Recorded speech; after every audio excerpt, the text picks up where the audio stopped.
All right, another episode of The Signal from the Rogue Lawyer, talking to Robert Barrett today, PhD, incredibly smart individual. And there's been so much going on in the world that I said I got to bring Rob on. I want to talk about politics, strategy, international relations, so we can give some people out there a calm analysis of what's going on, rather than the pearls clutching, panic attack, reactionary stuff that we see going on in Canada in response to what Trump is doing. So Rob, just give us a little bit of a background, would you, for our podcast, and we'll get into it. Sure. Okay. Thanks for having me on. Pretty timely discussion, I might say here. So my background, very quickly, in just a few words here. I have a PhD in strategic studies and conflict analysis through the Center for Military and Strategic Studies at the University of Calgary. Upon completion of the PhD, I did a Department of Defense sponsored postdoc focusing on counterinsurgency theory and strategy, and then quickly moved into a lot of work on counterterrorism and geopolitics, some work on looking at geopolitics around oil, and then moved a little bit more into what you might call organizational culture and cultural change, organizational psych, that kind of thing, working in kind of non-military type environments, non-international relations environments, things like hospitals. So we looked at teamwork and leadership and whatnot. So that got me into a little bit more of the work on high performance teams, working with top leaders on how to improve their organizations and some of the cultural change around that too. So dabbled in little things here and there, and then have been involved in spearheading and helping run some of Canada's largest, I guess you would call it the research projects that have been sponsored by provincial and federal level agencies, looking at some of the big problems around safety culture and other cultural aspects. So yeah, that's kind of my background. Yeah. Stay tuned for an amazing half hour where Dr. Robert Barrett and I talk strategy, tactics, and Trump derangement syndrome in relation to how the Canadian government is responding to the newly elected president. Rob, you are a specialist in strategy. You've worked on counterinsurgency operations. How do you grade Canada's response to Trump's kind of tariff position so far? Well, I would say it's poor, but expected. Let's just put it that way. I would say, let's just start with expected. I think in the political sphere, politicians who are elected by the citizenry have to show some, as you would say, bravado in the face of challenge, of course. I think that's expected of the Canadian citizens. So I think in one sense you have the expected replies, which are, we're going to fight back. We're going to do countermeasures. So we're going to, no one challenges us this way. We see the sort of the analogies of the the silent bear walking that doesn't get, but if you poke the bear, all of a sudden now you get a reaction type thing as being an analogy for Canada. So all that is expected, and there's some rhetoric there. So what's your grade there, my friend? What's your grade out of 10 for the Liberal government's response? Yeah, no, the poor part is because what is the alternative here? We have let Canada get into a position where we don't have the kind of strength that we can push back against the United States economically, militarily, politically, sure, but that's not as important. So I think that the grade is pretty poor. If you want a number, it's poor, but it's let me jump in. Okay. For the listeners, right? Everything you do should be focused on strategy. It shouldn't be reactive. It shouldn't be emotional. It shouldn't be about what you want to have happen. It should be what is the best outcome if I do things the right way. So we've got Canada sitting here, and everybody's sad. And they're kind of, how dare you treat me like this, right? And to me, it's a very naive, childish approach, right? Yeah. It might self-soothe some people in Canada, but your expertise has always been in power dynamics, and we've done some work on strategies. The strategy from the Trudeau government, in my estimation, could not have been worse. So days after Trump wins the election, Trudeau goes in front of a podium and says the U.S. has issues because it hasn't elected a woman twice. Perhaps the dumbest thing anybody could do to the most powerful country in the world with an incoming president who exerts power. Like, what do you assess that from a national strategy perspective from Canada? Yeah, we all know the word diplomacy, right? But there's also statescraft. Yeah. So statescraft is like taking diplomacy and applying it to strategy so that you can maneuver and get what you want. And now, if there is no outcome that could be desirable from making a statement like that, other than appealing to a very small, narrow base of supporters in Canada who will go, yeah, right on. But the strategic part of that is disastrous, as you say, rightfully say. It's absolutely catastrophic for going forward. Now you're poking egos and making it personal in a sense, when, as you say, ideally you should be as objective and as impartial as you can be and dispassionate, because obviously if you have your country's interests at heart long term, that's strategy. That's actually looking down the road over the horizon and saying, are the words that are coming out of my mouth, proper statescraft here, or am I just placating and appealing to, what is it, a very small percentage of Canadians that are going to, fist pump when they hear, those words? There's two things at play here that I think are really crazy, because I think statescraft is the perfect term, and it requires some intellectualism. But you could say, I'd like to congratulate Donald Trump on his second. The people have given you a mandate, and we're prepared to work with you on border issues and fentanyl issues, and continue the best alliance in the history of the globe. You know what I mean? Like, you could say something, but to try and make a petty point shows how disassociated the liberal elites are, because they think their job is to kind of virtue signal without any real power in their pocket. Mm-hmm. And I think what's happened, there's a whole class of our society that thinks their power comes from virtue signaling or canceling, but they don't actually have real power. And you have better words than I do to explain. When you have real power, you don't have to virtue signal. But for our head of our government to do that is politically negligent, and nobody seems to care in Canada about that. They're just saying, oh, Trump's being mean to us. How dare he? We're gonna fight back. Like, can we explain? Yeah. Can we get into the naivete of some of the ruling class right now and how they're? Yeah. Well, I think first of all, it's convention. It's typical that even if you don't like or you don't ideologically support another leader who gets elected democratically, you do phone and you do congratulate them. It's protocol. And you do say, we look forward to having a working relationship with you. Even if you have a history of not getting along, that's just what you do. So first of all, it was a major break from protocol here. And so that's one thing. The second thing is, to your point, is that we've been riding on this kind of appeasing or appealing to ideological thinking as a way of staying in power. So in other words, I think in this country, in Canada in particular, we've been saying certain things that we feel will make Canadians happy, that we show that we are aligned with their values, and by way of that, it's a way of staying in power. So then the staying in power becomes the end to which we orchestrate our means. But that is different than saying, let's look at Canada as a country and make it stronger, and make it economically stronger, militarily stronger, politically stronger, getting a voice, and where do we sit in the world?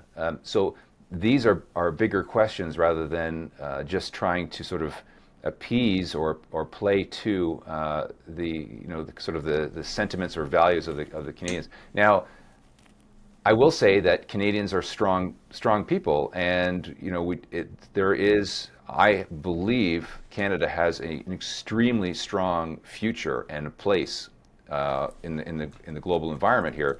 But for the last little time, we have certainly lost our way in bolstering that and in strengthening that position. And I think that there is, to your point, there is a belief with that, which we call sort of a anachronistic, or a belief that nothing will change over time. And if you look at history books, countries rise and fall depending on whether they strengthen themselves, and that can be through alliances too, or whether they just sit on their hands in more of a laissez-faire. We know from power politics that other countries and other regimes are going to be looking and sniffing and wanting to take over resources. So I think there's an apathy. There's an apathy here that has taken root, and that's part of what we have to shake up. It's an arrogance, actually, that these are people who have never been in danger.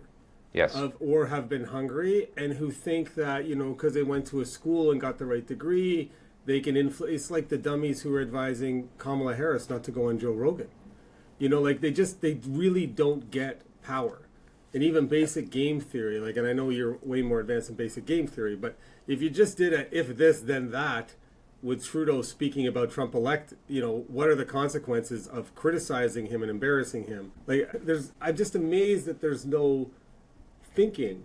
I'm also kind of amazed at how people are kind of scared in Canada right now. I find, even on the conservative side, to actually acknowledge that what Trump is doing has groundswell. Like, his popularity has never been higher today.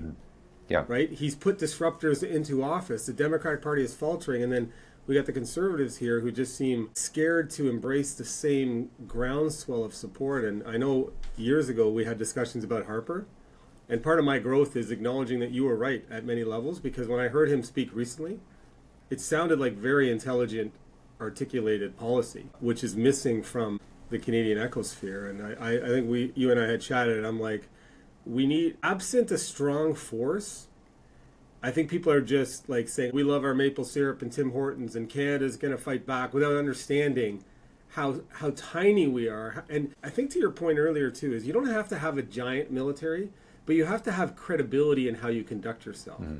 And when you're dealing with powerful people who will use power, not virtue signalers, which you might find in Ireland or Australia or UK right now, people just run over you. And they just laugh at you, thinking that your virtue signaling is going to be a defensive wall. Like, Trudeau can't hold up a safe space card to Trump's tariffs and ask for a recess. Like, there's no... But if he had had credibility, I think we could have avoided a bunch of this. If he had conducted himself in a powerful way that you want from an ally. What do you think about... I would have loved to have seen Pierre Poilievre go onto Joe Rogan with an apple and just kind of look like a strong Canadian who's like, look, we understand Trump is positioning, you know what I mean, in a tariff perspective, and you'd be a fool to alienate the greatest ally in the history of your empire.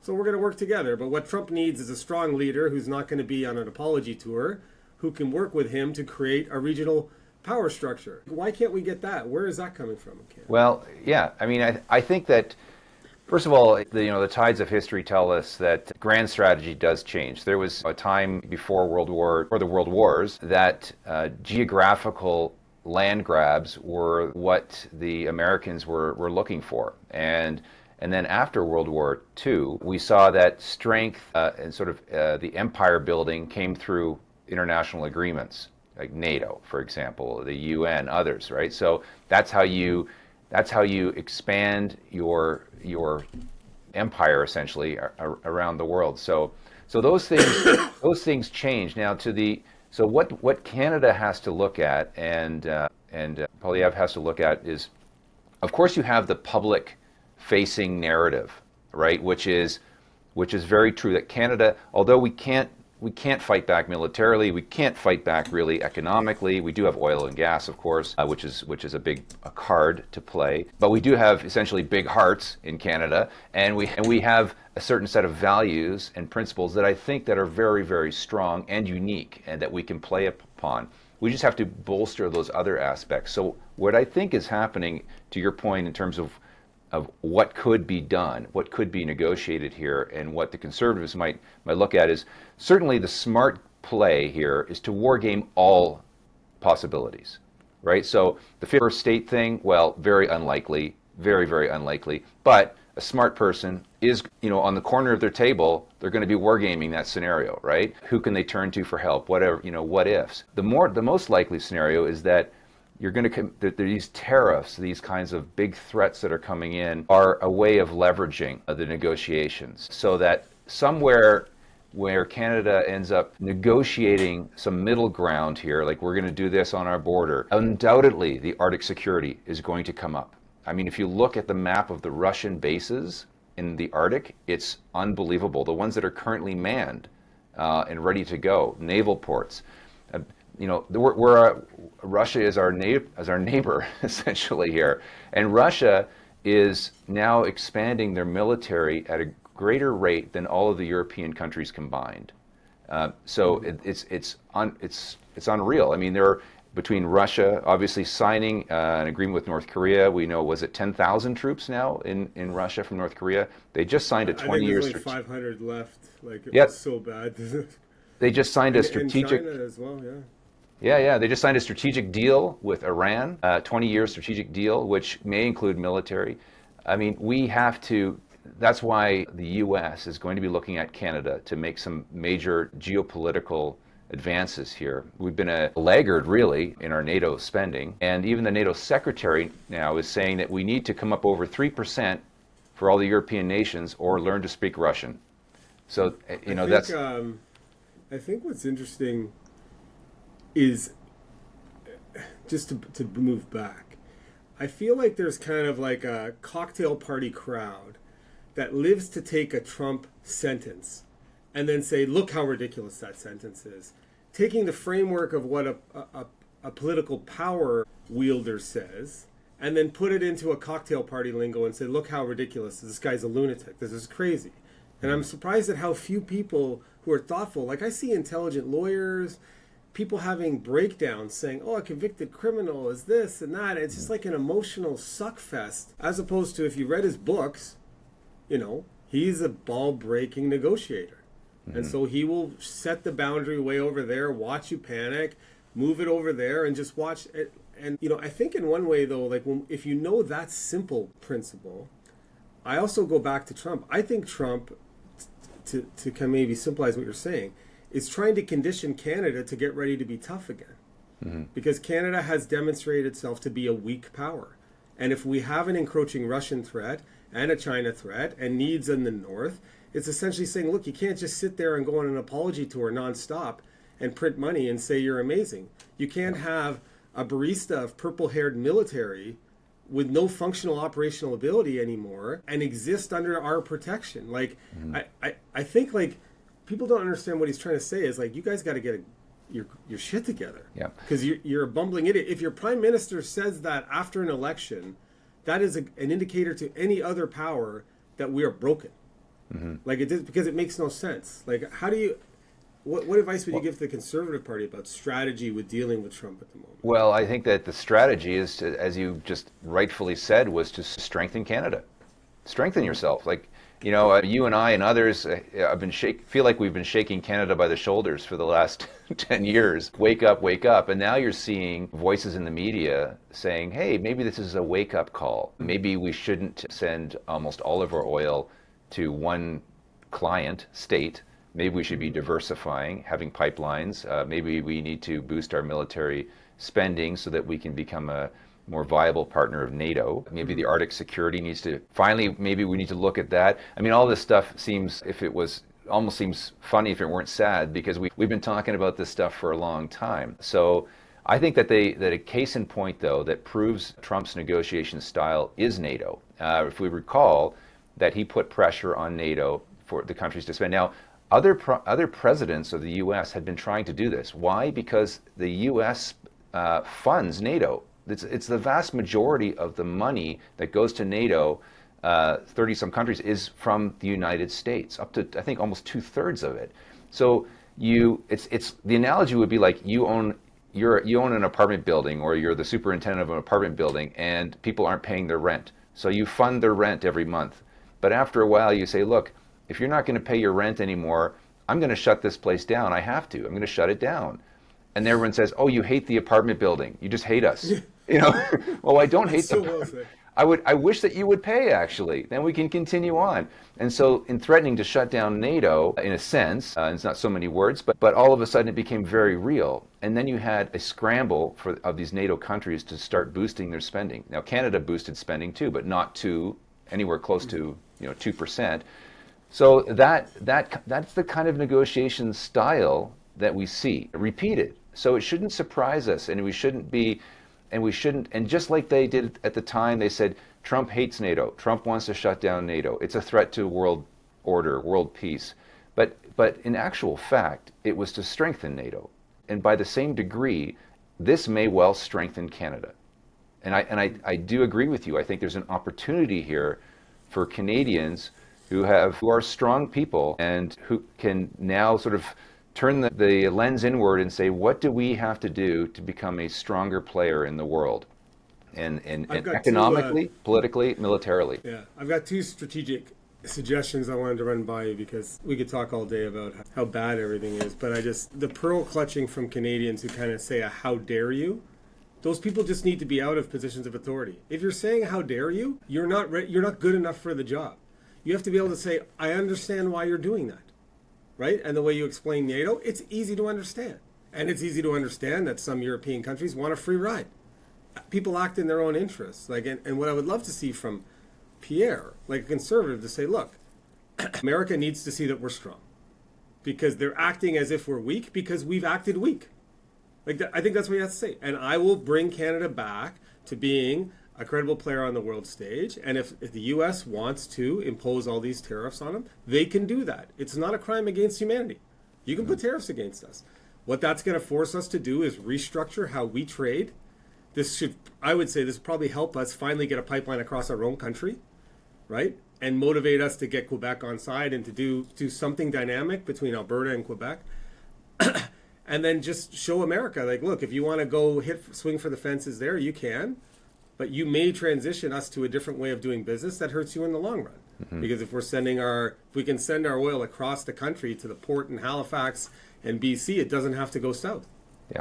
Right. But there's not that vision, but because we don't have tons of time. Can I just add on a point there? I mean, the one thing that is a challenge is, which I shouldn't be surprised actually, is sort of the warmongering rhetoric that comes immediately upon hearing of tariffs from otherwise peaceful people that say that equate negotiation at this point with weakness. You know, the president comes at us with some sort of ultimatum, tariffs, and if we don't fight, then it's weakness. But we're talking about negotiation here. There is no fight that we are going to win here. It's again, strong words, but the reality here is that we are, as you say, strengthen everything inside our borders while negotiating a settlement here. But I find it very interesting. It's that passion is a slave to reason here.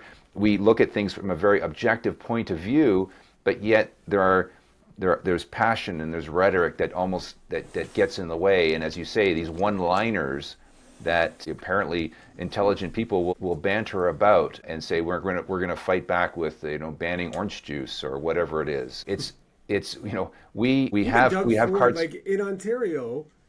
So we have a $100 million contract with Elon Musk for Starlink, right? I would have assumed we had that contract because it was the best thing for Ontario residents. But then all of a sudden you get tariffs and he's like, I'm going to cancel that contract? To me, that seems unstrategic. Yeah. Why would you cancel a contract that's good for your citizenry because of some federal I don't see how that affects anything. And Elon responded to him online going, okay, Yeah. I mean, you only do that for two reasons. One is that you actually believe that it's going to have some strategic power, that it's going to make the U.S. go, whoa, okay, that's we better back off. Or you're playing to your crowd. Yeah. That's it. And that's playing to the crowd, but it's, the one thing, anyhow, I think I agree with you on that. This is really a call to kind of unify the region so that we're better prepared to defend the North on upcoming threats. And so he's posturing to get Canada on side with U.S. policy initiatives. The 51st state is just something you would only say that to somebody who you thought was incredibly weak.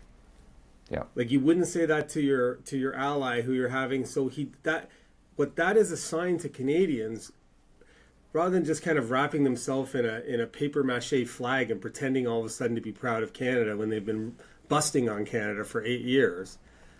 You have to understand that he's saying that our leader is weak. Mm-hmm. And when the most powerful country in the world says that, you should say, okay, does he have a point? Or are we going to die here based on, what Trudeau is standing for, which I don't think we can do. Yeah. What do you think of this strategy that I don't know how it came up, but how Trump was like, you can be a 51st state, but imagine the movement of human capital if he was to say, hey, look, you guys don't want to get on board for 1 year. If you tied this to their immigration strategy, right? They said for 1 year, any Canadian who wants to become a Canadian citizen will be expeditiously granted citizenship and will match your Canadian dollars in your bank account 1-for-1. And so you just say, open it. Think of how many people you and I know who would consider that move.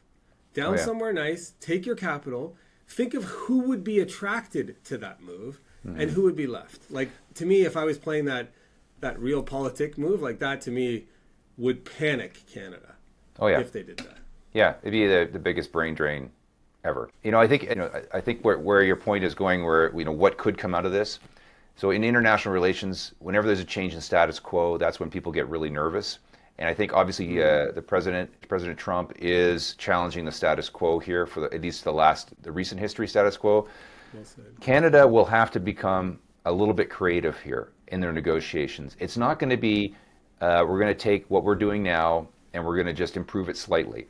I think that we're going to have to be extremely creative. And if Poilievre is the PM, as most of us think he will be, it's his team that's going to have to just sort of look at things in a creative way, whether it's getting pipelines across the country, whether or not it's creating some sort of economic union with the United States, and sort of a rewriting of the North American, Mexico, Canada, U.S. Trade agreement, whether it's allowing, it's like Greenland, for example. Do they really want to own Greenland, or do they want to put a ballistic missile defense system there? Like it's what are the strategic interests of the U.S. and can Canada play a role in creating a more viable North American market, the free flow of goods, people? I mean, we have the European Union, which actually was created to counter war. It was to create peace. But it has the economic benefits as well. So there's creative solutions here that may have to be entertained that are different than the way that we do things right now. But to your point, for the betterment and the strengthening of Canada, this doesn't have to be we give them things and they just win. There is elements of interest here where we can. What is their interest? What is our interest? And coming up with more viable solutions there. But there's going to be a lot of creativity involved, I believe. What hamstrings us, like Trump or not, I feel like he's surrounded himself with some very intelligent people who know how to push against institutional norms and have accomplished things. What I find in Canada right now is everybody is so short-sighted. Mm-hmm. I've worked with a couple of campaigns, and I'm amazed at how little they're allowed to say. Like how terrified people are of saying something wrong. I know the federal Conservatives don't want to say something wrong and lose the election, but I think they've totally left the narrative right now because they were sitting on their hands thinking Trudeau was going to lose. And now all of a sudden this is happening and there's no counter narrative to this kind of pro-Canada. To me, one, have you put in an application to advise Pierre? Because I think he needs these type of people around him for strategy. And sadly, I don't see a lot of that around our leaders who have these. Do you know who's advising the government on this type of strategy, or what advice would you give them today? No, I don't know who's on Pierre's team right now in terms of strategic advising, but you're right. He needs smart, creative people that have a background in international politics, international relations, geopolitics, for sure. Because there's bigger things at play here. It's not just about the border. It's not just about fentanyl. This is global politics that are involved here. And too often I find these politicians are surrounded by fart catchers who are just running around behind them, catching their farts, trying to be people pleasers. But I just wonder if there's an inner circle of people who are like, whoever's running the government should have these people here. But it seems like there was nobody around Trudeau advising that based on how he dealt with this. Yeah, I've seen some of the people that are close to him on Twitter, or X, and making the kind of statements that you were talking about, where fairly intelligent people are picking the one-liners out of the narrative coming from the States, and like I said, talking about poking the bear and all this kind of stuff, and we're going to fight back and just watch us, and talking about the War of 1812 for crying out loud. Oh my God! I saw this retired judge saying, "We beat you in 1812," and okay, first it was the British, second of all, limited and just so self-soothing. Do you know what I mean? Like just. The other part is that, and I think that obviously the military soldiers know more than most, is that no one really wants to go to war. Like it's this war rhetoric that we hear about War of 1812 and whatnot. I mean, I think as you pointed out earlier, if you haven't gone through that, if you hadn't had dust on your boots kind of thing and gone through it, you don't realize the gravity of the words that you're saying when you throw back that kind of rhetoric. We should be negotiating, and we should be negotiating for a stronger Canada, a better Canada. We're disassociated from reality. I think too many people have, become keyboard warriors, and they don't, like, even in our military, as you've seen a lot of my stuff, how weak our military has become. And whether you like Pete Hegseth or not, but Pete Hegseth, the new Secretary of Defense in the States, talks about lethality, talks about supporting the troops, talks about the mission. Recruiting in the U.S. is higher than it's been in 4 years. And so we have to ask ourselves why. Who occupies the military that's going to close with it? Like right now, Canada has a military that is completely incapable. Right? It has the lowest recruiting and retention ever. Nobody wants to join. The people in there are all focused on virtue signaling. And then we have these lunatics on LinkedIn talking about how tough Canada is. We have moved away from tough. We do not have those rural farmers who grew up with a firearm in their hand, who were there in World War I and World War II. We have a bunch of weak men in our country right now. And no military to reflect it, and everybody is virtue signaling. And so for people to say, Canada will be tough, they have no idea of how easy it would be to occupy cities in this country. Well, I think that goes back, you've had a fantastic leadership training, and your leader has to create a vision, right? A vision for people to get on board, and a vision for the future. That's something they can believe in. And I think that there's this, the sayings, if you want peace, understand war, or prepare for war, or strength through power, all those kinds of sayings. I think that people want to get behind this idea of a strong U.S., of a revitalized U.S. Over the last few years, the previous administration, obviously we're realizing, especially with those recruitment numbers, that there was a lot of discontent with that. We might see the same thing here under new political powers. That's we can be hopeful for that, and I think that's part of it, is having that vision and creating that that sense of what is a military for. If we see our own country they're not spending their promised NATO commitment, they're letting the capability slide. We're seeing this degradation, this morale as well, where we start attacking our senior officers for a variety of different things. That morale loss is not something that you want to see within your fighting men and women. So that's the challenge. And you can, as you well know, through good leadership, you can change those cultures. And we're seeing, I think, that happen in the U.S. But I think by and large, it is this idea of strength. It's not blind power, blind strength. It's about standing up for what's good, standing up against what we see with Russia, China, Iran, North Korea, and the fact that they are expanding their power structures and working together against Western interests in phenomenally powerful ways that we have to answer. We have to answer that. There's a great video. I might put a clip on it. It's an old video. It's about how to make a movement. How 3 people make a movement. I don't know if I ever showed you. You should look it up on YouTube, but I'll put it on here. It's just one guy dancing, and it shows how things get adopted. But the thing that people don't understand, that to create a movement, people have to be proud of something. And I think a lot of the movements in Canada have been about proud that they're tearing down things. Yes. And so, what do you rally behind to become pro-Canadian right now when you're told you can't be proud of Canada? Or you could only be proud of Canada for the fact that it has the most words on the LGBT2 plus alphabet flag. You know what I mean? Like what? Is a population. I do. There's been a kind of a nihilism, this kind of movement through of recent, where you are tearing things down. But it's surprisingly easy to actually create a positive movement. I mean, really, you and I've talked about this. We did this in our conflict studies years ago, this chosen glories and chosen traumas, where you emphasize moments in your history which were meaningful and valuable to you, where in Canada it could be the glories. We've talked about peacekeeping. We talked about World War I and World War II. And there's other things too. The way that Canada used to innovate and produce those kinds of things, and all the value systems that we have.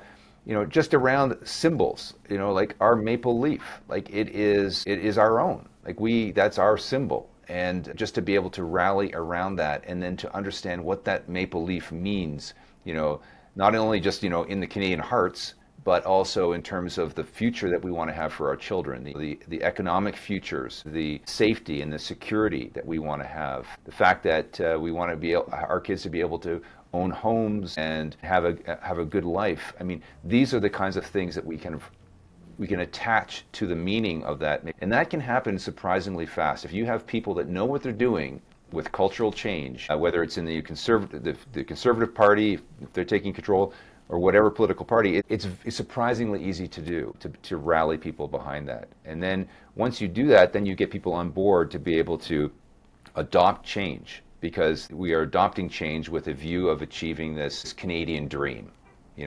We're not gonna make Canada great again. We're not gonna use that, but our own slogan.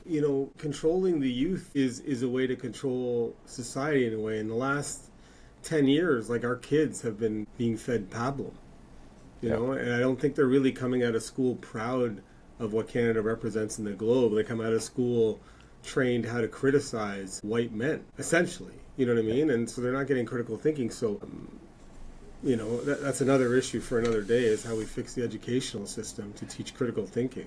It's huge. It's absolutely huge. And you're right. I mean, that's the future generation.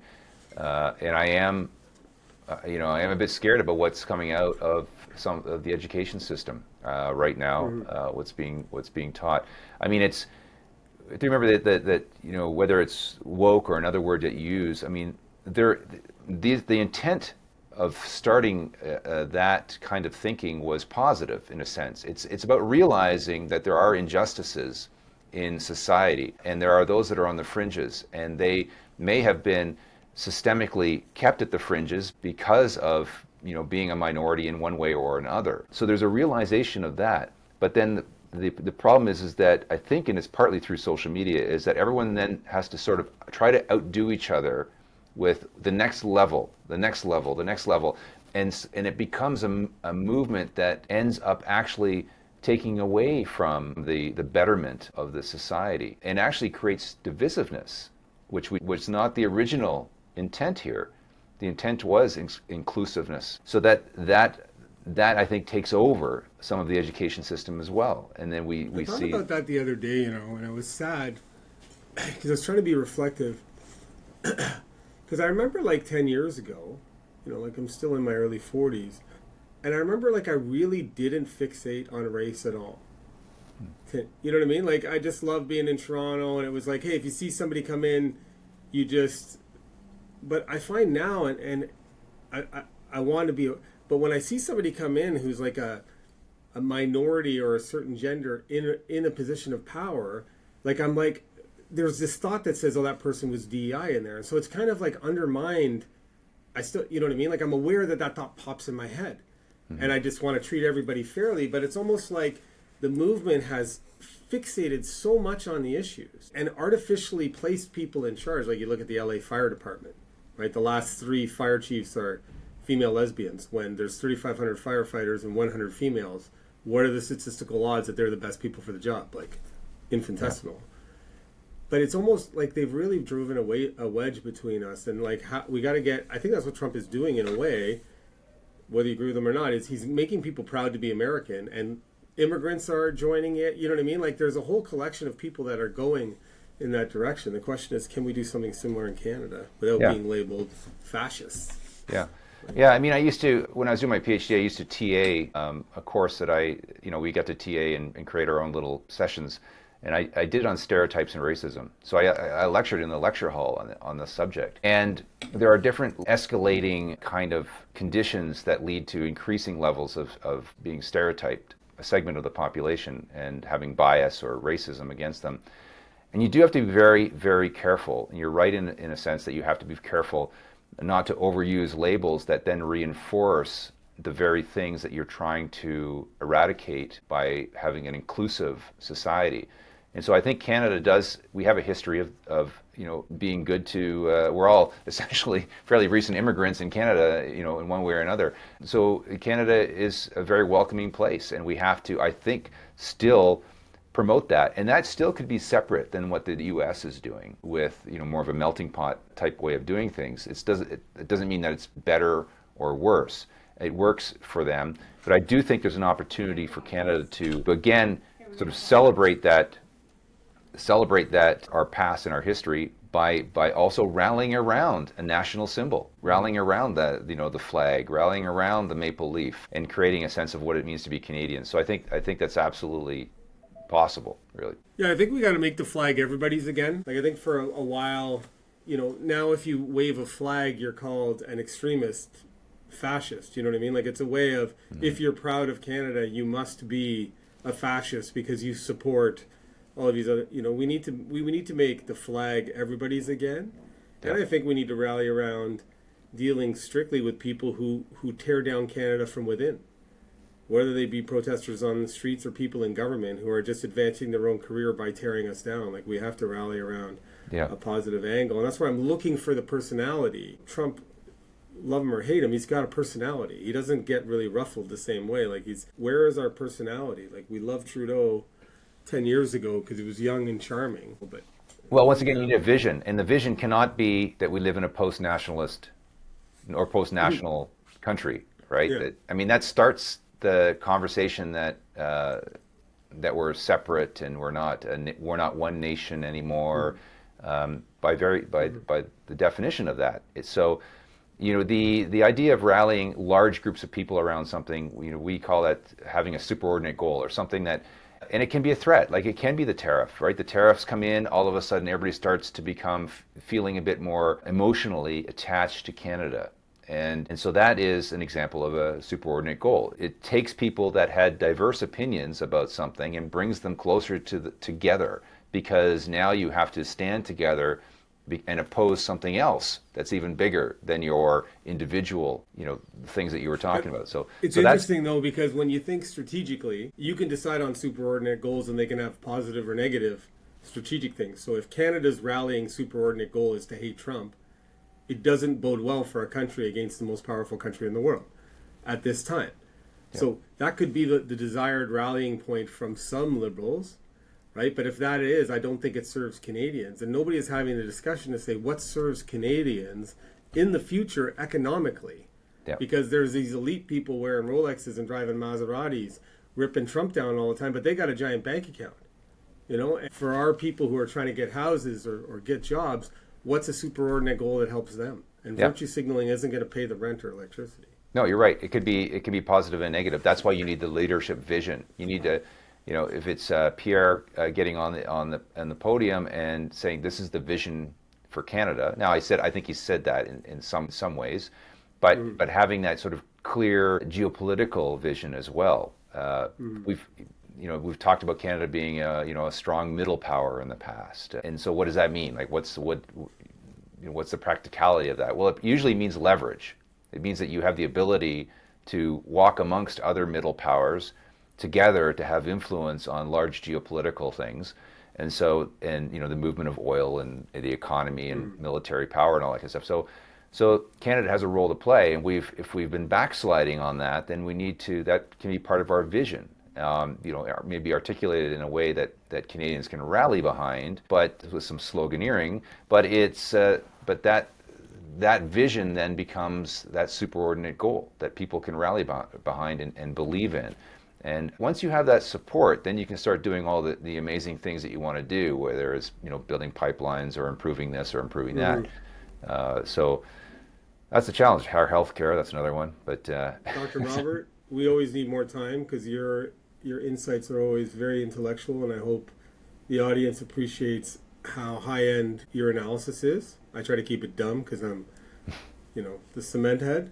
But the discussion needs to continue. I'd love to get you back on and talk about military procurement and defense at some point, because I'd love to have an analysis about these super expensive manned fighter jets in relation to where the world is going right now, like, and the need to spend $1 trillion on a manned fighter jet that's restricted by G-force, and how industry affects decisions. And, but the bottom line, if anybody's listening, Canada needs thinkers like Dr. Robert Barrett on the inside giving some strategy, and I hope this has been useful to people. Send some comments and we'll chat again. Any final thoughts on strategy for Canada while most of us are wetting ourselves? I think it's just to be smart, to understand that the way out of what we're seeing right now is going to be negotiation. It absolutely will be. So the sooner that we get on board with that, the better. And also to frame it or characterize it as a strengthening of Canada. This is not about us just giving stuff to the US so that they don't threaten us anymore. This is about strengthening Canada, about taking what's good in Canada, just making it better and stronger, and we can do it. What I would say to anybody listening is know your adversity on the negotiating table. Know Donald Trump. Donald Trump does not give a flying fuck if your feelings are hurt, if you're a Canadian politician. That's not something that's going to move his needle at all. So if you're just interested in placating your inner circle and saying, oh, this is so rough, but at the negotiating table, he respects strength, commitment to the cause, and doing something meaningful. So all of the panic attacks coming out of the CBC and all that, nobody cares. Nobody cares outside of Canada. So come up with a real strategy that's not just 10 provinces all platforming for appear to look tough when they're not actually tough. We have to look externally and less internally. That would be my advice. All right, brother. See you later. Yeah, thanks a lot.